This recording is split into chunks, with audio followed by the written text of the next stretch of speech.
दोस्तों, आप देख रहे हैं क्लाइडोस्कोप और मैं हूं अब्दुल बासित।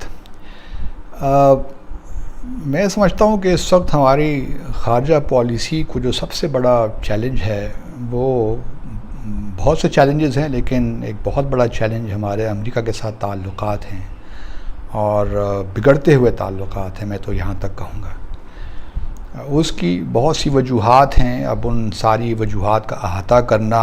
8-10 मिनट में मुमकिन नहीं होता, लेकिन उसमें ऑब्वियसली इस वक्त जो है अफ़गानिस्तान का मसला सर फहरिस्त है। दहशतगर्दी के जो मसाइल हैं वो हैं, और फिर इसके बावजूद कि हमने अमेरिका की हर तरह से मदद भी की अफ़गानिस्तान में,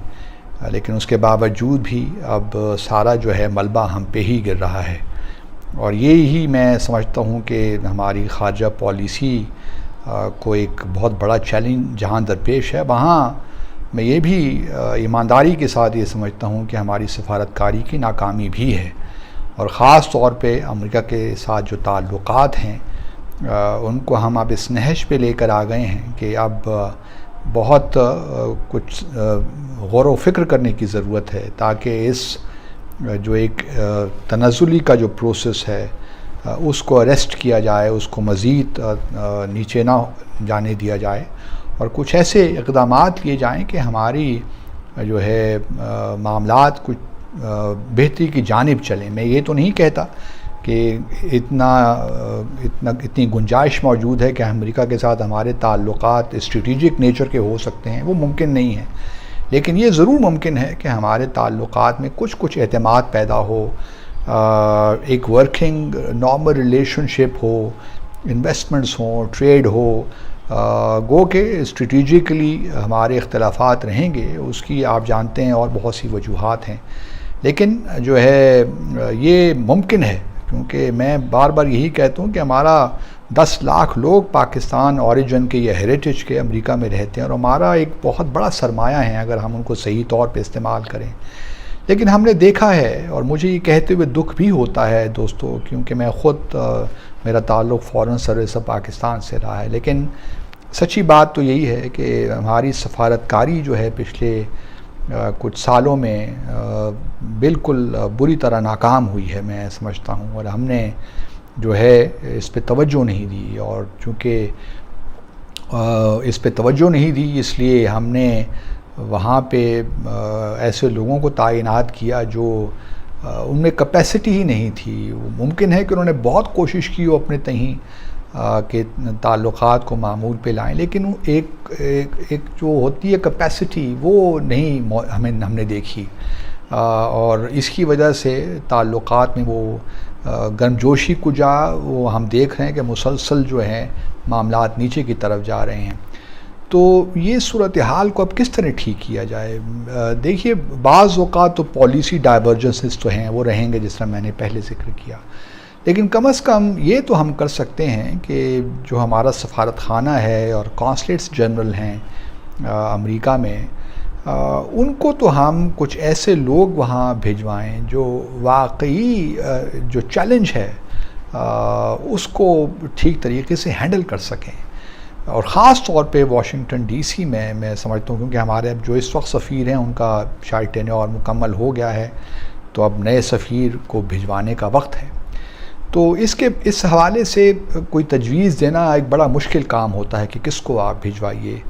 क्योंकि हमने देखा है कि जहाँ तक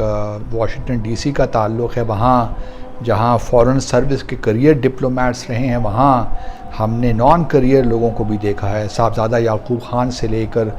आप कहिए कि इवन हमारे आर्मी चीफ़ जो पहले थे जनरल करामत, जहांगीर करामत, वो भी वहाँ पे सफ़ीर रहे हैं। उसके बाद हमने देखा कि जो पॉलिटिकल गवर्नमेंट्स आईं तो हुसैन हक़ानी भी रहे, डॉक्टर मलिया लोधी भी रहीं, बल्कि हमारी यहाँ पे इंफॉर्मेशन मिनिस्टर थी। हुसैन हक़ानी साहब के जाने के बाद जो है हमने देखा कि यहाँ शरी रहमान जो हमारी इंफॉर्मेशन मिनिस्टर थी, उनको तैनात किया गया, और इन लोगों ने ओवरऑल मैं समझता हूँ कि अच्छा डिलीवर किया। गो के 1-2 अशख़ास के बारे में आप बहुत से सवालात उठे बाद में, और बजा तौर पे उठे, लेकिन ये देखना ये है कि कौन वहाँ पे डिलीवर कर सकता है। ज़रूरी नहीं है अगर आपको फॉरेन सर्विस से कोई करियर डिप्लोमेट इस वक्त नहीं मिल पा रहा तो ज़रूरी नहीं है कि आप बाहर ना देखें कि कौन इस वक्त इस चैलेंज को ठीक तरीके से हैंडल कर सकता है। अगर आप मुझसे पूछिए तो जो है मैं नाम भी ले लेता हूँ इस वक्त, चूँकि हमारे जो इस वक्त मिसाल के तौर पर नेशनल सिक्योरिटी एडवाइज़र हैं, अगर क्योंकि वो अमेरिका में रहे हैं, वहाँ एक थिंक टैंक में काम भी करते रहे हैं, तो मैंने कल भी शायद कुछ लोगों का कहा था कि यहाँ इस्लामाबाद से ज़्यादा उनकी ज़रूरत शायद हमें वाशिंगटन डीसी में है, तो क्यों ना उन्हीं को सफ़ीर लगा के भिजवा दिया जाए और उनकी जो एक्सपर्टीज़ है यूएस के साथ या जो उनकी इंग्रेस है अमेरिका में उससे फ़ायदा उठाया जाए। और फिर वो आर्टिकुलेट भी हैं, तो कोई वजह नहीं है कि हम उनकी जो है इन सलाहियतों से फ़ायदा उठाकर पाकिस्तान और वाशिंगटन के ताल्लुकात, अमेरिका के साथ ताल्लुकात अपने ठीक ना कर लें। ये एक प्रपोज़ल है, तजवीज़ है, क्योंकि मैं चाहता हूँ कि जो अगर एक ऐसा शख्स है जो जानता भी है यूएस के सिस्टम को, वहाँ उसकी इंग्रेस भी है, वहाँ उसने काम किया है, थिंक टैंक्स को जानता है, मीडिया को जानता है, और फिर जो इस वक्त जेक सलिवन हैं उनसे भी उनके दो मुलाकातें हो चुकी हैं, तो मैं समझता हूँ कि उनकी प्रेजेंस वाशिंगटन में ज़्यादा बेहतर होगी, ज़्यादा मुफीद होगी रियासत पाकिस्तान के लिए rather than being in Islamabad.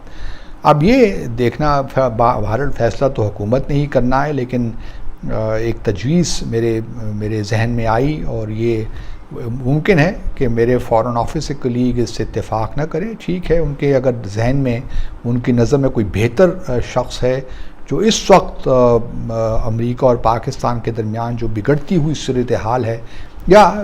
अगर बिगड़ती हुई नहीं भी है तो उसको थोड़ा सा बेहतर करने के हवाले से अगर कोई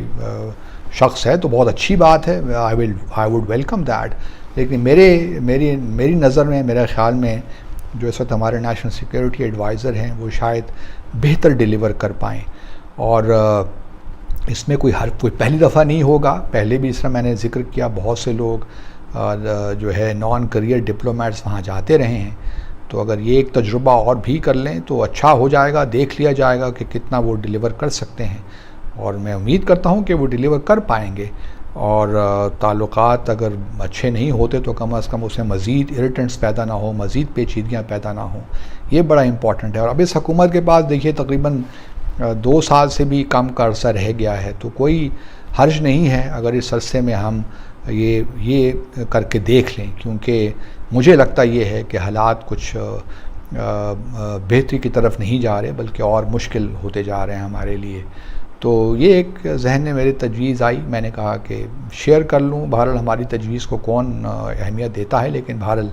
बहैसियत आम पाकिस्तानी के अगर मेरे जहन में कुछ चीज़ आई है तो मैं शेयर कर सकता हूँ। वो अलग बात है कि आप इत्तेफाक ना करें या उससे इख्तिलाफ़ रखें, वो हर शख्स का या हुकूमत का भी हक़ है, वो ज़्यादा बेहतर जानते हैं कि कौन इस वक्त डिलीवर कर सकता है। लेकिन पिछले हमने कई सालों से ऐसे लोगों को भिजवाया जो कि बहुत शायद मुखलिस हों, उन्होंने ईमानदारी के साथ काम भी किया हो, लेकिन उनमें वो स्पार्क नहीं था, वो इंस्पायर नहीं करते थे कि वो कुछ डिलीवर कर सकें, उनकी शायद बस वो एबिलिटीज़ ही महदूद थी। तो ये एक तजवीज़ मेरे जहन में थी। उम्मीद करते हैं कि इस पे हुकूमत गौर करेगी, क्योंकि अमेरिका के साथ ताल्लुकात की बहुत से पहलू हैं। उसमें अगर टेंशन है तो FATF है, IMF है, और बहुत सी चीज़ें हैं, यूनाइटेड नेशंस के मामलात हैं, वहाँ पे इश्यूज़ चल सकते हैं, भारत के साथ ताल्लुकात हैं, तो बहुत से उसकी डायमेंशंस हैं। इसलिए हम उनको इन ताल्लुकात को ये है कैजुअली नहीं ले सकते। आप सबका बहुत बहुत शुक्रिया।